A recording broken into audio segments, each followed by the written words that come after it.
सुप्रभात बच्चों, आप सबका हिंदी कक्षा में स्वागत है।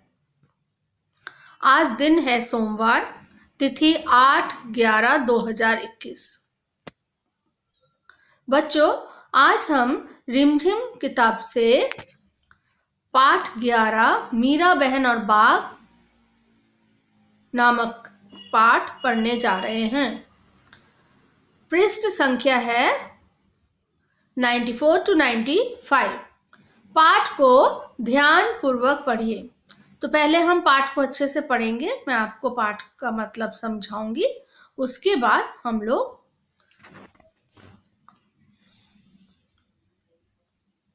जो नए शब्द आएंगे उनका अर्थ भी मैं बताऊंगी। चलो बच्चों, आज का पाठ शुरू करते हैं। बच्चों, पाठ शुरू करने से पहले मैं आप लोगों को बता दूं, ये कहानी उस समय की है जब हमारा देश कुछ ही दिन हुए थे आजादी को प्राप्त किया था। उस समय आजाद होने के बाद हमारे देश में सब कुछ जो है नया नया हर तरह की विकास हो रहा था। लोग गांव वगैरह में सब अपने अपने हिसाब से अपने जीवन को जो व्यतीत करते थे, तो वहां पर आश्रम वगैरह बनाया जा रहा था। वहां पर हर गांव में आश्रम होते थे जहां पर कुछ महान पुरुष या कोई भी समाज सेविका ऐसे जाके वहां पर रहते थे और गांव वालों को उनके जीवन को किस तरह से वो लोग बिताएंगे उसके लिए उनको तरह तरह की बातें बताते थे। तो ठीक इसी तरह उस समय एक महिला जो कि इंग्लैंड की थी, उनका हमारे भारत देश में आना हुआ और वो यहाँ आकर बस गई। और उनको प्रभावित किया था किनके विचारों ने, ऐसा करने के लिए किसने उन्हें प्रेरित किया कि वो भारत में आके रहे और यहाँ की जनता का सेवा करे। तो जैसे मदर टेरेसा है ना, उसी तरह से ये भी उस तरह से गांव में रहकर लोगों की सहायता करती, उनकी मदद करती। तो इन महिला को मीरा बहन कह के सब बुलाते थे और इनको प्रभावित किया था महात्मा गांधी जी के विचारों की वजह से। वो बहुत प्रभावित हुई और वो हमारे देश में आके उन्होंने यहाँ के लोगों की सेवा करने की सोची। तो बच्चों, चलो आज का पाठ शुरू करते हैं। पाठ 11 मीरा बहन और बाघ। मीरा बहन का जन्म इंग्लैंड में हुआ था। गांधी जी के विचारों का उन पर इतना असर हुआ कि वे अपने घर और अपने माता पिता को छोड़कर भारत आ गई और गांधी जी के साथ काम करने लगी। तो मीरा बहन जो है ये असल में इंग्लैंड की रहने वाली थी, वहीं उनका जन्म हुआ था, मतलब वो विदेशी थी। लेकिन गांधी जी की बातों ने उन्हें इतनी अधिक प्रेरित कर दिया, इतना अधिक उनको प्रभावित किया कि वो अपना देश, अपने माता पिता सबको छोड़कर भारत आ गई और गांधी जी के साथ काम करने लगी। आजादी के 5 साल बाद उन्होंने उत्तर प्रदेश के पहाड़ी गांव गेवली में गोपाल आश्रम की स्थापना की। और उस समय आजादी हमें मतलब कुछ ही दिन हुए थे, मिली थी। तो उन्होंने क्या किया, आजादी मिलने के बाद 5 साल बाद वो 5 साल तक गांधी जी के साथ रहकर काम करते रही। और उसके बाद उन्होंने आजादी के 5 साल बाद उत्तर प्रदेश के एक पहाड़ी गांव जिसका नाम है गेवली, वहां पर एक आश्रम बनाया और आश्रम का नाम रखा गया गोपाल आश्रम। उस आश्रम में मीरा बहन का बहुत सारा समय पालतू पशुओं की देखभाल में बीतता था। लेकिन गेवली गांव के आसपास के जंगलों में बाघ जैसे जानवर भी रहते थे। तो उनका समय जो है उस आश्रम में मीरा बहन का बहुत सारा समय पालतू पशु यानी कि गाय, भैंस, बकरी, भेड़, ठीक है, तो इनको हम पालतू पशु कहते हैं। तो इन पालतू पशुओं की देखभाल करने में वो अपना समय बिताती थी ज्यादातर समय। और वो क्या करती थी, लेकिन गेवली गांव के जो आसपास का इलाका था वो जंगल वहां था, आसपास पूरा जंगल से भरा हुआ था। और गेवली गांव में के आसपास उस जंगल में मतलब जंगलों में बाघ जैसे खतरनाक जानवर भी रहते थे। और भी बहुत से जंगली जानवर रहते थे, उनमें सबसे खतरनाक बाघ वो भी वहां पर उस जंगल में पाए जाते थे। ये देखो गेवली गांव, आसपास में पहाड़ी इलाका है और जंगल भी है, और यहाँ पर ये आश्रम है मीरा बहन का। पहाड़ी गांव में अक्सर बाघ का डर बना रहता है। जंगल कटने के कारण शिकार की तलाश में बाघ कभी कभी गांव तक पहुंच जाता है।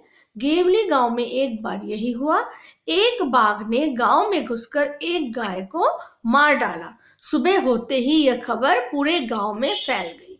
अब पहाड़ी गांव में अक्सर ये जो है बाघ के घुस जाने का डर हमेशा बना रहता है। बाघ कभी कभी जंगल को छोड़ के गांव में आ जाते हैं।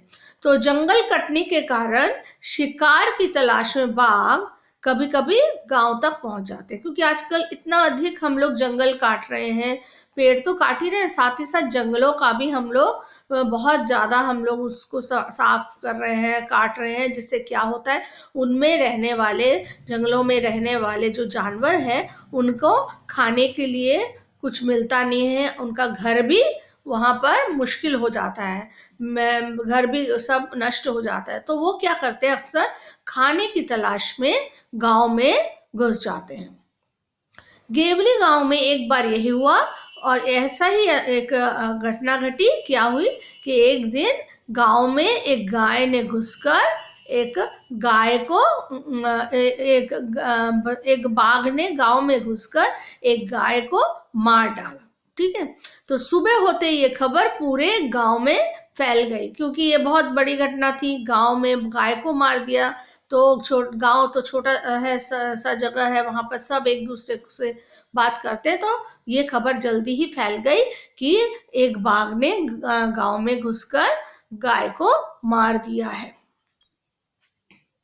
गांव के लोग डरे कि यह बाघ कहीं फिर से आकर दूसरे पालतू जानवरों और किसी आदमी को ही अपना शिकार न बना ले। गांव के लोग गोपाल आश्रम गए और उन लोगों ने मीरा बहन को अपनी चिंता बताई।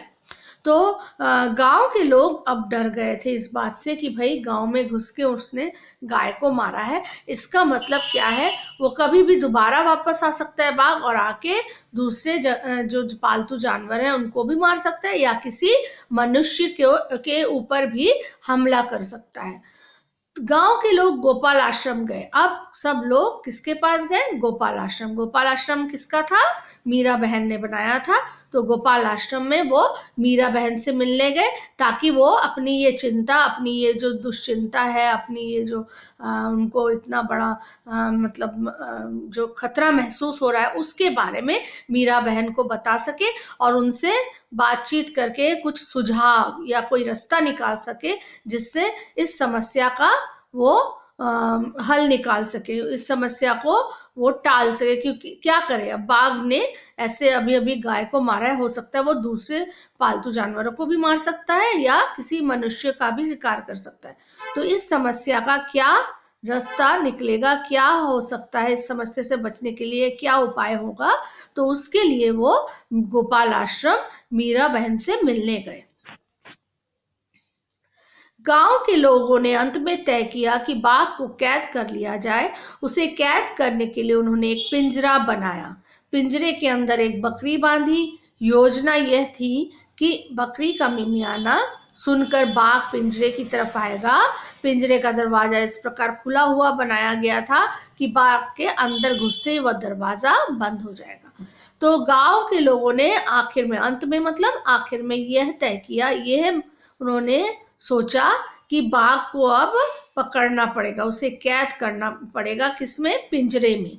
और इसके लिए उन्होंने एक पिंजरा बनाया, और उस पिंजरे के अंदर उन्होंने एक बकरी बांध दी, और उन्होंने ये योजना बनाई, ये सोच उनकी थी कि बकरी का मिमियाना, जैसी बकरी आवाज करेगी तो बकरी के आवाज से वो जो बाघ है उस बकरी को खाने के लालच में पिंजरे के अंदर आएगा, और पिंजरे के अंदर घुसते ही दरवाजा को इस तरह से खुला रखा गया, जैसे ही उसमें बाघ घुसेगा दरवाजा अपने आप बंद हो जाएगा।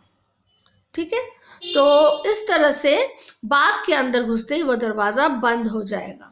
झटके से। आप लोगों ने देखा है बेटा, आप लोगों के घर में चूहा होने से मम्मी कई बार चूहेदानी लगाती हैं जिससे चूहा फंसे। ठीक वैसे ही सोचो एक बड़ा पिंजरा और उसका दरवाजा जो वैसे ही एक लगा हुआ है। जब जैसे चूहा अंदर जाता है, डबल रोटी या कोई भी रोटी का टुकड़ा अंदर में लगाया जाता है उसको लालच देने के लिए कि वो पिंजरे के अंदर आए खाने के लिए, तो वो जैसे ही जाता है तो पिंजरे का दरवाजा जो है, चूहेदानी का दरवाजा फट से बंद हो जाता है। तो उसी तरह से ये पिंजरा भी बनाया गया कि जैसे ही बकरी को खाने की लालच में जब वो शेर उसके अंदर आएगा तो वो दरवाजा अपने आप एक झटके से बंद हो जाएगा और इस तरह से वो लोग शेर को बाघ को पकड़ लेंगे। शाम होने तक पिंजरे को ऐसी जगह पर रख दिया गया जहां बाघ अक्सर दिखाई देता था। यह जगह मीरा बहन के गोपाल आश्रम से ज्यादा दूर नहीं थी। अब शाम को जैसे ही शाम होने लगी तो शाम होने से ठीक अंधेरा होने से पहले पहले लोगों ने एक जगह देखा, उस जगह पर ही पिंजरे को लगाया क्योंकि उस जगह पर बाघ को घूमते हुए बहुत लोगों ने देखा है। अक्सर मतलब बहुत बार, हमेशा जहां पर ज्यादातर समय वो बाघ दिखाई देता था घूमते हुए। ये जगह मीरा बहन के गोपाल आश्रम से ज्यादा दूर नहीं थी और ये जगह जो है वो मीरा बहन का जो आश्रम है गोपाल आश्रम उससे ज्यादा दूर पर नहीं था, मतलब गोपाल आश्रम के करीब ही था ये स्थान जहां पर पिंजरा लगाया गया। तो बच्चों आज हम इतना ही पढ़ेंगे, आगे का भाग हम लोग कल पढ़ेंगे। तो इस पाठ को आप लोग ध्यान पूर्वक 5 बार पढ़िएगा और हर एक शब्द को अच्छे से समझना है। जो नहीं समझ आएगा कल आप मुझे दोबारा पूछ सकते हैं कक्षा में। तो इस पाठ को हर एक पंक्ति हर एक शब्द बहुत मन लगा के पढ़िए, ध्यान पूर्वक पढ़िए, जिससे पाठ एकदम आपके दिमाग में छवि की तरह छप जाए। ठीक है, तो बच्चों आज इतना ही। धन्यवाद बच्चों।